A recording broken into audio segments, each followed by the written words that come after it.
failure really, the word failure, does it make you feel warm and fuzzy inside? Really excited, yeah?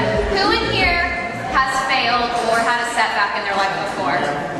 Who's not raising their hand? Look around, everyone's raising their hand, right? This is part of life. So I'm going to start off taking a slight risk with something a little different. We're going to start off by playing a minute to win it game. And it kind of is relevant. I'm hoping in my mind and somewhere that it's relevant. So I need 3 volunteers who are willing to play. Yes, Richard? Meredith? Yes. I need 1 more. Okay. Wait, it has to do with cupcakes. So you won't get dirty. You don't have to eat them. You're not eating them. You'll be wearing them. You're not going to be eating them. There will be no eating. So I'm going to play this quick video. If you guys want to stand up here on the side, and I'll explain how we are going to go to play Chocolate Unicorn. Chocolate Unicorn. The unicorn's horn was prized in ancient lore for its magical powers. In this challenge, the contestant will become a human unicorn by building a horn-like tower of ding-dongs on their forehead.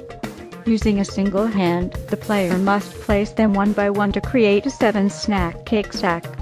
If the stack falls, they may begin again, but at no time may they take a bite. Failure to complete the task in 60 seconds may result in elimination. Okay, so if you guys, I need my assistance. Come on over, pick a friend.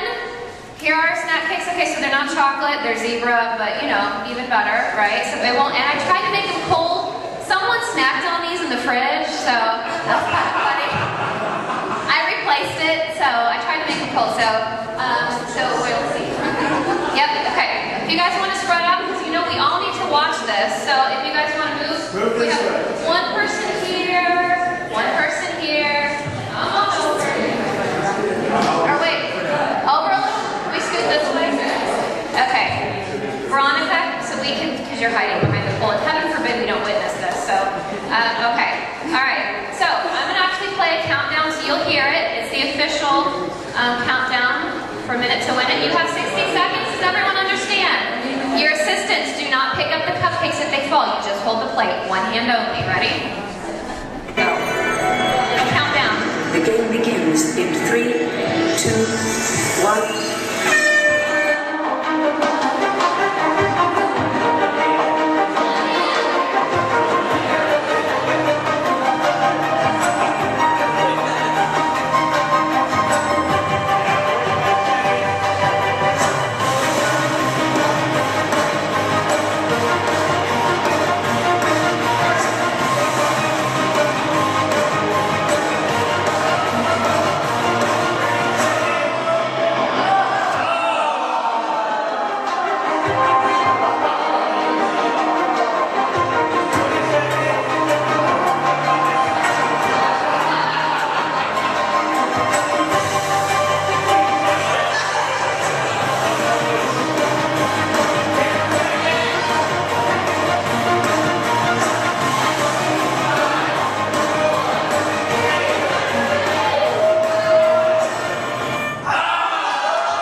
Take home the most nutritious snack ever, some zebra cakes. Thank you for playing. You guys can toss those in the trash or eat them. Whoever wanted some more snack cakes, a little extra resistance to your body there. Oh my gosh, I feel like too much would be here. All right, so what does that have to do? So whether you're trying to literally stack 7 snack cakes on your head, maybe trying a new parenting strategy, looking for a new job, we all experience failure, right? We all have to deal with it, and it's a part of our life. And I'm here today to tell you that it's okay to fail. It's okay to experience setbacks. And not only is it okay, but it actually can be kind of good for you, right? We have many benefits that we can experience from sometimes things not working out and failing. Such as learning that you can actually stack 7 snack cakes on your head. So you're welcome. You guys can go home and try that. So in history, there's a really interesting amazing that you'll see people who are successful, you'll see all their accolades and all the great things they've accomplished, but we often don't hear about all what took to get to that place.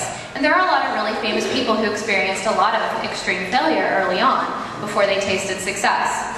One person is Abraham Lincoln. Did you know that he lost 8 elections before being president of the United States? That's a lot of rejection. I don't know if I would hold on that long. That's a lot of tenacity. But I can't imagine if he would have been the president that he was if he hadn't experienced those setbacks and those forms of rejection. Walt Disney was actually fired from his newspaper for being unimaginative and lacking original ideas. So, and you know, maybe if that hadn't happened to him, maybe he wouldn't have gone on to create such an incredible industry that wants us to spend $1,000 on vacations. But, you know, he's offered a lot of really other great things to our world. Dr. Seuss was rejected by 27 publishers for his first book. 27! That's crazy. I can't, but what if he had, you know, quit at the 26th publisher and not, we wouldn't have this incredible, you know, art form that he had, these books, these children's books that he's written. Michael Jordan was actually cut from his high school basketball team. I bet that coach feels like a big moron, but, you know, he didn't send him back. I know a lot of people who, they would just take that in and that would be it. Michael Jordan didn't do that. Steve Jobs, oh, the great Steve Jobs, who has iPhones, like a Mac. You know, now that he's had his movie, you're probably well aware that they pushed him out of his own company at 30 years of age. A company he started and made pretty successful. They pushed him out of it. You see that a lot sometimes in business. The fact is, all those people experienced extreme setbacks, some form of failures, and they went on to do really amazing, incredible things. So why is failure good? I'm going to tell you today that it is good because it fosters growth and learning. It helps us to be more compassionate and humble. It makes us incredibly resilient. And also it opens new opportunities. So it creates opportunities for growth and wisdom. This is the one most people think of, oh, learn from your mistakes. And there's a lot of truth to that. Failure is a really great opportunity to reassess what you're doing and to learn from it. I happen to be an entrepreneur, and I will say that between Larry and I, we've tried many different businesses. Our first one, which I would say was a business, right? We tried to open a fireworks stand when we were 23 years old. Yeah. So this is my business failure story. On average, it takes an entrepreneur, they said 3.8 is the failure rate for the number of business opportunities that you try before you become profitable. Doesn't mean you're like wildly rich, but to become a profitable business. So it's really common in business to have your setbacks and fail, and to have some tenacity. So our fireworks stand, I don't even know if we've been married a year yet, but we drug, he happens to be here today, my brother-in-law, Matt, and on that venture, we all took off, was it 3 or 4 weeks of work to go and run this fireworks stand. We answered basically an ad in the paper that said, you know, run your own fireworks stand, make lots of money. And we were young and dumb, and we were like, yeah, let's go, you know, sell explosives. So we had 2 options. We could choose between a site that was brand new in the middle of nowhere. This was Tennessee when we lived near Nashville. Or we could have chosen one that had done just okay, but it had been operating for the past few years. And like idiots, we chose the new location because we thought, well, that one just did okay, let's try the new one. I wouldn't do that I had to do this over again. So we decided to open this tent. One of the rules is that you have to sleep inside that tent to guard, you know, your merchandise. So we were out front of a gas station on a country road, literally in the middle of nowhere. I think about 40 or 50 minutes outside of Nashville. It was a drive. So we tend to be, I would consider myself more city folk, but we were in the middle of nowhere, camping out in the middle of a tent. Now, I tend to be a little bit of a go-getter, so I try to get them up and going at 9 a.m. on our first day of having our tent open. And that wasn't received very warmly. Larry's not a morning person. Right, he's up here. In case anyone wonder, this is my husband up here. Yes. So I finally get them going and we open up our tent, and of course we don't even have a single customer that first day. I think we had 1 or 2 people walk around and look at our prices and tell us we were crazy, which we didn't get to choose the prices on our stuff. That was regulated by the people who gave out the fireworks. So no one on our first day, and then the days progress on. We had a few people visit, no real sales, and we eventually had people who I'm assuming had fireworks tents somewhere else, and they would drive by and tell us that our tent effing sucked. They would yell and throw stuff out. I mean, we weren't very warmly welcomed at all. So we had that going on, and then we're sleeping inside our tent. And in the midst of that, there was a raccoon who decided to visit us at night. And the first time it visited us, we were sleeping on the floor. We had air mattresses. And my poor brother-in-law is the one who encountered the raccoon first. It was in full action, like hissing, kind of mode. And we, eventually every night had the fear of the raccoon, like attacking us and getting rabies. So the weeks go on, we have this tent, and we not only don't sell anything, we didn't make any money, we lost money because we gave up work for the couple of weeks, and then it was pretty much a big failure. We learned a lot from it though. One, don't do fireworks tents, but it helps get you thinking, well, I should have probably been a little more informed, but you're young, and what opportunities do you have? And I could go into all the business side of it, but now we laugh about it. I think I was pretty bitter for the first year after that it had failed so greatly. And fortunately, we didn't have too much at risk. But it's pretty common for businesses to experience that kind of failure. And where businesses decide to be able to make it is that they learn from it and move on. Also, another really great thing for our brain is when we do risk and have challenges like that, it actually helps our brains grow. I can't go into the neurology of it all, but it's really, really good for us to challenge ourselves and to take risks. The other reason failure is so great is that it helps us be more compassionate and humble. It puts us on the other level, on the same level as other people who maybe are dealing with setbacks and failure as well. Does that make sense? So, not that we all have to have that experience to help someone relate with them, but it can help us really put someone at each other's level and be able to understand each other a whole lot more. Another one is resiliency. This is the biggest one that I think failure is can be a true gift. John Maxwell coined something called fail forward. Now, he is a religious author.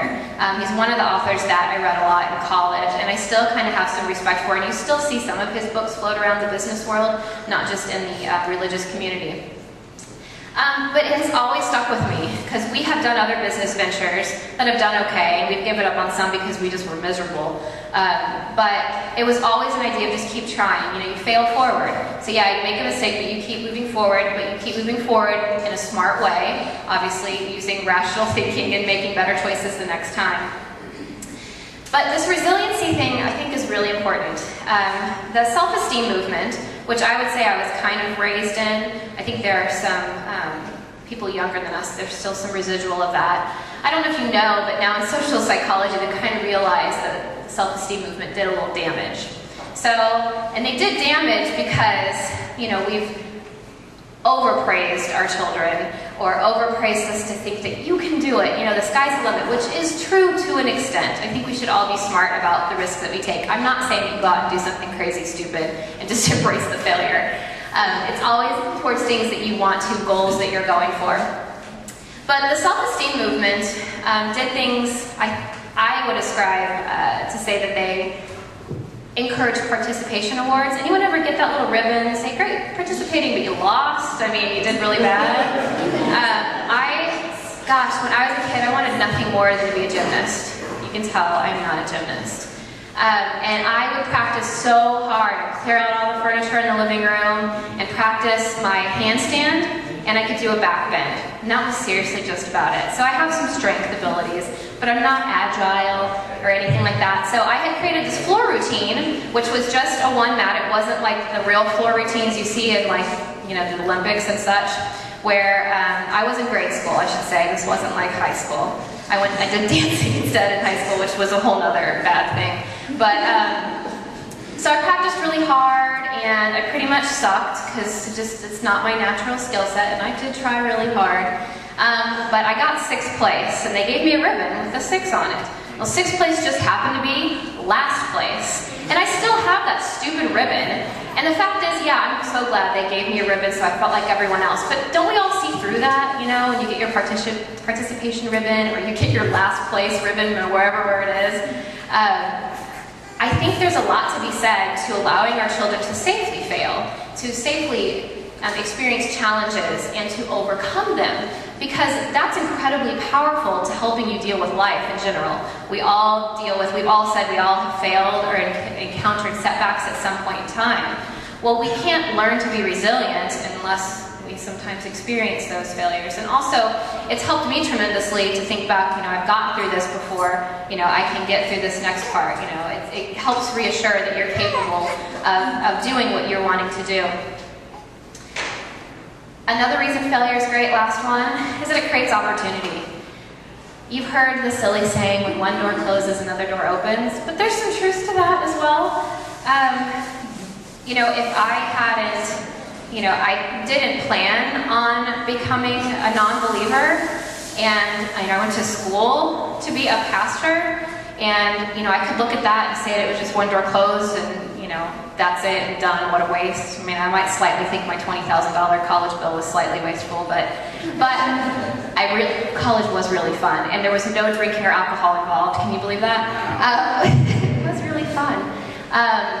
But that being said, you know, it has opened up all kinds. I wouldn't be here with you guys, and I think this is just incredible, and I'm really, really excited about the potential for communities like this where we can have a ton of diversity. But if I hadn't had, you know, my religious door closed for me, then, you know, this wouldn't be here today, and it's opened up all kinds of new opportunities, new people to meet, and just a whole lot of good stuff.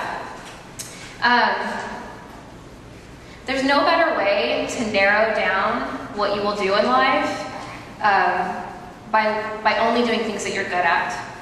You've probably heard of, I think there's a book called that helps you identify your strengths, which is great.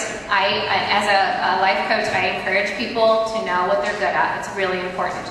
But a lot of times we revel in the safety factor. Oh, well, I'm not good at that, or I'm not good at this. So you just keep doing what's comfortable and what you're used to doing every single day. It gets kind of boring. Now, everyone has a different level of good stress, because stress can actually be good as well. It could be a whole other one. But we all need a little bit of stress to help us. It makes life interesting. It's good for our brains. You know, we exercise, putting stress on our bodies. We need that. When I was 12 years old, I gave up my gymnastic dreams and moved into music, which I was a little bit better at. You probably won't ever hear me sing, but it used to be a really big part of my life. And looking back, my parents spent probably thousands on voice lessons. And I slightly feel bad that, you know, I'm not some opera singer or something grand and amazing, because they spent a lot of money on it. But in retrospect, when I look back, it taught me to be incredibly tenacious. It helped me learn to be very, very resilient. When you do music or anything that has to do with you as the art form, you experience rejection all the time. And so I started at 12. I would audition for things and then not get picked pretty frequently. I auditioned for the coterie often. I never was picked to work with the coterie, but I learned a lot from that.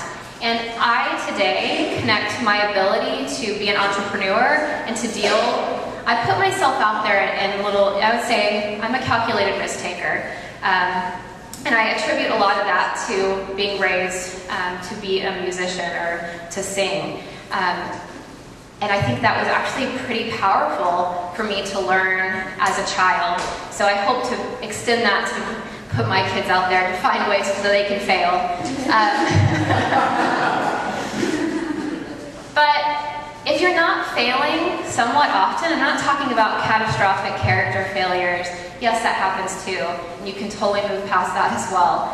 But if you're not failing or making mistakes very often, then you're not really living. I can tell you today that although I was nervous about doing this talk because I was going to do the weird activity, I consider that a potential failure. But I have to admit, it's a really incredible way to live. So don't be afraid to take small risks in your life, whether it be coming up in front of a group of people and stacking snack cakes in your head, or asking that girl out in Walmart that you really want to talk to. That's a burger joke. But seriously, what's the worst thing that could happen? So where is Burger? I'm gonna throw him under the bus. What's the worst thing that she would just say no? She could call the police on you, I guess. That'd be the worst. Just don't touch her, that might be weird. Steve, there's a video. So, sorry, he's turning red. He put a post online, so those who are don't know David Berger, who happens to be just one of the most amazing volunteers ever. But he posted on Facebook that he didn't ask this or talk to this really attractive girl in Walmart, and they kept running into each other. And so it just connected so well. I was like, you should have just talked to her. And the worst thing we would get is a no. Steve Jobs has an interview on YouTube where he shares that one of the things he did when he was 12 was to call, was it Hewlett? I don't know what Hewlett's first name is, but when he was 12, he called, this guy was in the phone book, called him and asked, said, hey, I want to learn, I think it was circuitry or something, and asked if he had any spare parts. And he said it's things like that from an early age that he did, that he kind of put himself out there. What's the worst thing you're going to hear? No, don't call me, you hang up the phone and it's over. But a lot of times we play it safe, and we miss out on a lot by playing it safe. So I want to end today by challenging you to think of something that you are avoiding just because you're scared you're going to not be good at it, or that you might fail. What is it that you have been not either pursuing or doing because you're scared you're not going to do well at it, or you're going to fail? And then all of us can just revel in our failures together. So I'm going to end today with one more minute to win it activity, so that you guys can publicly fail a little bit more. I need 2 people who are willing to play. Sorry, I need adult. You're too short. Yes, it's triple. Young man. Okay, that's my knee. Sorry. So I need one more. Who's in back? Yeah, far back. Come on up. All right. If you'll stand to the side, I will play. This, I probably will, yeah, so actually Berger is going to help me with the setup here. Okay, I'm going to play this. Try to stay out of the way of the screen, though. Bottoms up. According to legend, Philippine hunters perched in trees used yo-yo to knock their prey unconscious. In this challenge, the contestant will use the yo-yo to knock over soda cans. To increase difficulty, the player begins with the yo-yo attached to their backside. Then, using buddy momentum and a butt-up technique, they must hit a total of 4 cans off their targets. Failure to complete the task in 60 seconds may result in elimination. So if you'll stand, let's do one here. We'll put 4 cups around you. We don't have yo-yos. I did, my husband's so smart, got washers instead because they're cheaper. And so we have a little bit of a prep here. So we're going to tie these around your waist. Okay? Whoever knocks off the little cups will win, or you can take them all. So let me try to do it. All right. Okay, this is going to count down. Begins in 3, 2, 1.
for playing. Can we give a round